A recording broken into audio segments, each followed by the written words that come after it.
Madam আপনার চা। আমার স্বামী? ম্যাডাম, আমার স্বামীর ছবি আপনার মোবাইলে কি লিগা? এই মেয়ে, তুমি কি বলতেছো? হ্যাঁ, তুমি আমার হাজবেন্ডকে তুমি তোমার নিজের স্বামী বলতেছো? তুই কি পাগল হয়ে গেছো? ও আমার হাজবেন্ড, ও তোমার স্বামী কি করে হবে? কি? আপনার স্বামী মানে? ম্যাডাম আপনি সব কি কইতেছেন? এটা তো আমার স্বামী। ম্যাডাম আমি কতদিন ধরে আমার স্বামীরে খুঁজতেছি। ম্যাডাম আল্লাহর দয়া আমার স্বামীরে একটু আয়না দেন। এই মেয়ে, তুমি কি বলতেছো? হ্যাঁ, তুমি সামান্য একটা চাওয়ালি, হ্যাঁ, চা বানাবো অফিসে অফিসে, তুমি কি না বলতেছো যে আমার হাজবেন্ড তোমার হাজবেন্ড? হ্যাঁ, এটা কি করে সম্ভব? হ্যাঁ, ও আলি, ও আমার হাজবেন্ড, বুঝছো? আর ফার্দার ফার্দার এমন কোনো ফাইজলামি আমার সামনে করবা না। হয়তো হয়তো আমার হাজবেন্ডের সাথে তোমার হাজবেন্ডের চেহারা কোন একদিক থেকে মিল হতে পারে, তাই বলে আমার হাজবেন্ড তোমার হাজবেন্ড হয়ে গেল? যাও, এখান থেকে চলে যাও। ম্যাডাম আমি খোদার কসম করে কইতাছি আমি আপনার লগে একটা মিথ্যা কথা কইতাছি না। এটা হইতেছে আমার স্বামী। ম্যাডাম আমি কতদিন ধরে গ্রামে আমার স্বামীর লেগে অপেক্ষা করছি, কিন্তু আমার স্বামী আহে নাই। আমি শেষ পর্যন্ত বাধ্য হয়ে শহরে আইসা পড়ছি ম্যাডাম আমার স্বামীরে খুঁজতে। ম্যাডাম আমার স্বামীর একটু আয়না দেন। কি বলতেছো তুমি? হ্যাঁ, তুমি তুমি বলতেছো যে আলিফ তোমার হাজবেন্ড? ওকে ফাইন, আচ্ছা ঠিক আছে, আমি মেনে নিলাম যে আলিফই তোমার হাজবেন্ড। তো তোমার যেহেতু হাজবেন্ড, তো তুমি ওর ওয়াইফ, তো ওয়াইফের কাছে তো হাজবেন্ডের ছবি থাকবেই। আমাকে ছবি দেখো, দেখি, দেখো। ছবি? আছে তো। এই যে ম্যাডাম, এই যে ম্যাডাম, এটাই আমার স্বামী। দেখছেন ম্যাডাম আমার লগে ছবি আছে। ম্যাডাম আমি আপনার লগে একটাও মিথ্যা কথা কইতাছি না। আলিফ, সত্যি সত্যি আলিফ? বাট এই এইটা কি করে সম্ভব? এই, আমাকে সত্যি করে বলো তো, মানে আলিফ তোমার হাজবেন্ড মানে কিভাবে, কি হয়েছে তোমার সাথে? সত্যি করে আমাকে সবকিছু খুলে বলো। আমি ম্যাডাম গ্রামে বসে বসে অনেক অপেক্ষা করছি আমার স্বামীর লাগে, কিন্তু আমার স্বামী তো আহে না। পর আমি বাধ্য হয়ে শহরে এসে পড়ছি। এখানে আইসা আমি মানুষের বাসায় কাম করছি, এখানে কাম করছি, ওখানে কাম করছি, শেষ পর্যন্ত আপনার অফিসে কাম লইলাম। এখানে আইয়া আমি আজকে দেখলাম আপনার মোবাইলে আপনার লগে আমার স্বামীর ছবি। ম্যাডাম আপনি জানেন আমার একটা মেয়ে বাচ্চাও আছে। আমার ছোট্ট মাইয়াটা কত অপেক্ষা করছে বাপের লেগা, কিন্তু বাপে তো আহে নাই। আল্লাহর দোহাই ম্যাডাম আমার স্বামীর একটু আয়না দেন, আমি খালি আর লোক একটু কথা কইতে চাই। আচ্ছা ঠিক আছে, তুমি এক কাজ করো, তুমি বাইরে গিয়ে অপেক্ষা করো, আমি ডাক দিলে তুমি চলে আসবে। আচ্ছা।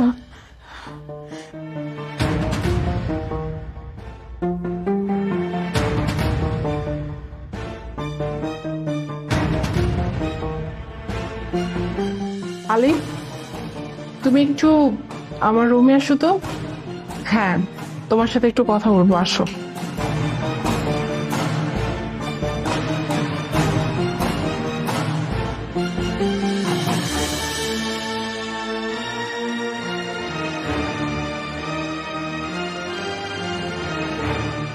বল, ডেকেছো আমাকে? আলিফ, আমাকে একটা কথা বলো তো, তুমি আমাকে কতটুকু ভালোবাসো? এটা কেমন প্রশ্ন? আমি তোমাকে অনেক ভালোবাসি, নিজের জীবনের চাইতেও বেশি ভালোবাসি, অনেক। তা জানি যে তুমি আমাকে অনেক ভালোবাসো। আচ্ছা একটা কথা বলো তো, ধরো আমি তোমার জীবনে নাই, বা আমার কিছু একটা হয়ে গেল, তুমি কি আমাকে ছাড়া আবার অন্য কোনো মেয়েকে তোমার জীবনে আনবে নাকি? না, এইসব কেমন কথা? তুমি যদি আমার জীবনে না থাকো, মানে কি, কেন থাকবা না তুমি আমার জীবনে? আমি এসব কথা কখনো চিন্তাই করি না। তুমি কেন এসব চিন্তা করছো? না, আসলে হয়েছে কি, একটু আগে বুঝছো একটা নিউজ পড়লাম। আরে, একটা ছেলে জানো, সে গ্রামে একটা বিয়ে করছে, সেখানে বউ আছে, বাচ্চাও আছে, আবার শহরে এসে আর একটা মেয়েকে বিয়ে করছে। মানে just চিন্তা করো, হ্যাঁ, আজকালকার পুরুষরা কতটা জঘন্য হয়। হ্যাঁ, দুইটা মেয়ের জীবন কিভাবে নষ্ট করে দিল। আর আজকাল তো এরকম হরহামেশাই হচ্ছে। হুম, একটা বিয়ে করে আর একটা অ্যাফেয়ার করে, আবার অ্যাফেয়ার করা চলাকালীন আবার একটা চিট করে। আচ্ছা যাই হোক, এসব কথা বাদ দিই। আমি জানি আমার আলিফ এরকম কোনো কিছু করতে পারে না।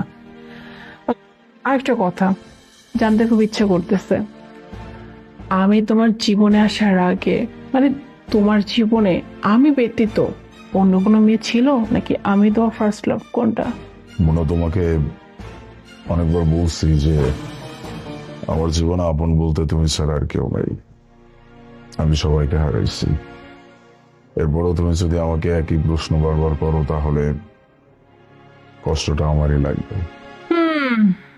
আই নো তুমি আমাকে অনেক বেশি ভালোবাসো, আর আমি তোমার জীবনের ফার্স্ট লাভ, তাই তো? বেবি, তোমার জন্য ছোট্ট একটা সারপ্রাইজ আছে। 1 মিনিট, ভেতরে আসো।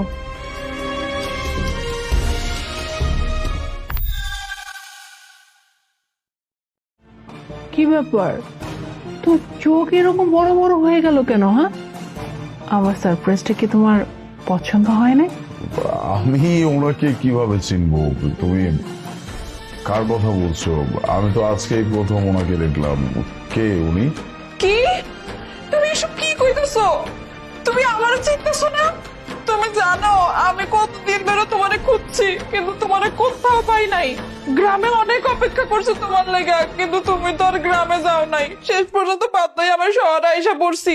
শহরে আইসা তোমার অনেকদিন খুঁজছি কিন্তু পাই নাই। শেষ পর্যন্ত কি করবো, পেটটা তো চালাইতে হইব। এই অফিসে একটা কাম লইলাম, আর এই অফিসে আজকে আমি ম্যাডামের মোবাইলে তোমার ছবি দেখলাম। তুমি কই চলে গেছিলা? তোমার কি একবার আমার কথা মনে পড়ে নাই? আমাকে ছোট্ট মাইয়াটার কথা মনে পড়ে নাই? কি আজব কথাবার্তা! হু আর ইউ? আপনি কেন আমাকে এইভাবে এইভাবে কথা বলছেন আমার সাথে? আমি তো কিছু বুঝতে পারছি না। মোনা, উনি কে? তুমি এত মিশা কথা কি লেগে কইতাছো? আল্লাহর দোহাই এরকম কইরো না আমার লগে। আমার তো তুমি ছাড়াই দুনিয়াতে আর কেউ নাই। আমার লেগে না হইলে অন্তত আমাকে মাইয়াটার লেগে হইলে এরকম কইরো না আমার লগে। এবার কিন্তু আপনি অতিরিক্ত করছেন। চিনি না জানি না, যা ইচ্ছা তাই বলেই যাচ্ছেন। এখানে আমার ওয়াইফ বসা আছে। আপনি যে এরকম উল্টাপাল্টা কথা বলছেন, ও তো অন্যরকম চিন্তা ভাবনা করবে। প্লিজ আপনি যান তো এখান থেকে, যান। অলিভ, কি ভাবছো? হ্যাঁ, এখনো তুমি আমার সাথে বাটার দিয়ে দিয়ে কথা বলবে আর আমি তোমার সেই কথা বিলিভ করব? হ্যাঁ, মানে এখনো তোমার কি এটা মনে হচ্ছে আমার চোখের সামনে সবকিছু ক্লিয়ার, আর তুমি এখনো বলতেছো যে তুমি এই মেয়েকে চেনো না? মানে নিজের বিয়ে করে স্ত্রীকে তুমি চিনতে পারতেছো না, তাই না? যে স্ত্রীর সাথে বছরের পর বছর সংসার করছো, আবার একটা বাচ্চাও হয়েছে, সেই স্ত্রীকে তুমি চিনতে পারতেছো না? তোমার স্মৃতিশক্তি এতটাই কি লো হয়ে গেছে নাকি? তোমার স্মৃতিশক্তি লো হলেও না এই মেয়েটার স্মৃতিশক্তি কিন্তু লো হয় না। হ্যাঁ, তুমি এই কাজটা কেন করলা? কিসের জন্য করলে আমার সাথে এত বড় একটা প্রতারণা? তোমাকে না আমি অনেক ভালোবাসতাম। হ্যাঁ, কতটা ভালোবাসছি তুমি নিজেও জানো না তোমাকে, আর তুমি আমার সাথে এত বড় প্রতারণা করছো। হ্যাঁ, তুমি একটা মেয়েকে বিয়ে করছো, সেই ঘরে তোমার সন্তান আছে, আর তুমি আমাকে কি বলছিলা? না, এই দুনিয়াতে আমার কেউ নাই, আমি একদম একা, তুমি ছাড়া আমার জীবনে আর কেউ নাই। আর অথচ তুমি আমার সাথে এত বড় একটা প্রতারণা করছো। আজকে যখন এই মেয়েটা বারবার করে বলছিল যে তুমি ওর স্বামী, আমার ভিতরটা না ফেটে যাচ্ছিল, জানো? আমি মানতে পারছিলাম না। যখন যখন তোমাদের ছবি আমি দেখলাম, আমি আমার চোখকে বিশ্বাস করতে পারতেছিলাম না যে আমারই আলিফ তো জঘন্য বলে একটা কাজ করছে। কিসের জন্য? কেন দরকার ছিল দুইটা জীবন নষ্ট করার? হ্যাঁ, তুমি তো বিবাহিত ছিলে, তাহলে আমাকে কেন বিয়ে করছো? কি বলছো তুমি এসব, মোনা? আমরা ভালোবেসে বিয়ে করছি। তুমি আমার ওয়াইফ। আমি তোমাকে ভালোবাসি, আর তুমি কিনা আমাকে বলছো যে তুমি আমার সাথে থাকতে চাও না। দেখো মোনা, হ্যাঁ আমি মানছি যে আমি তোমাকে মিথ্যা কথা বলছি। আমি মিথ্যা বলছি শুধুমাত্র তোমার জন্য। আমি তোমাকে অনেক ভালোবেসে বলছি, আমি তোমাকে হারাইতে চাই না। আমি ভাবছি তুমি যদি সব সত্যি জেনে যাও তাহলে তুমি আমাকে ছেড়ে দিতে পারো। দ্যাটস আমি তোমাকে কিছু বলি নাই। I am sorry for that.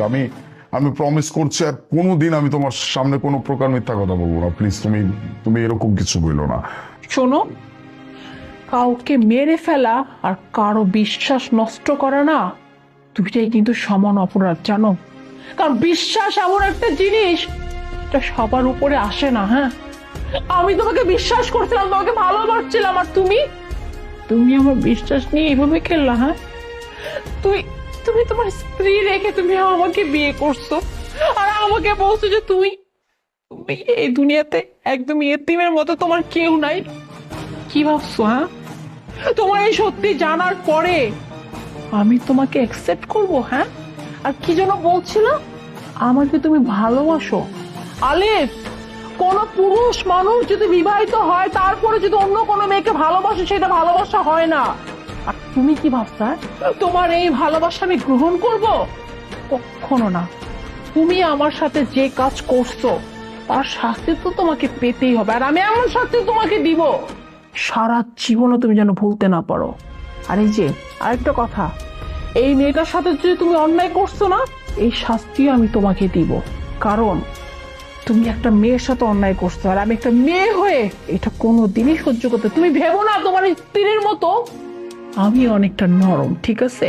তুমি ভুল জায়গায় পা দিছো, তাই তুমি শাস্তির জন্য রেডি হও। আর বসে আছো কিসের জন্য? হ্যাঁ? এই মুহূর্তে এখান থেকে বের হয়ে যাও। তোমার জন্য কি কি অপেক্ষা করছে, just wait and see. Leave.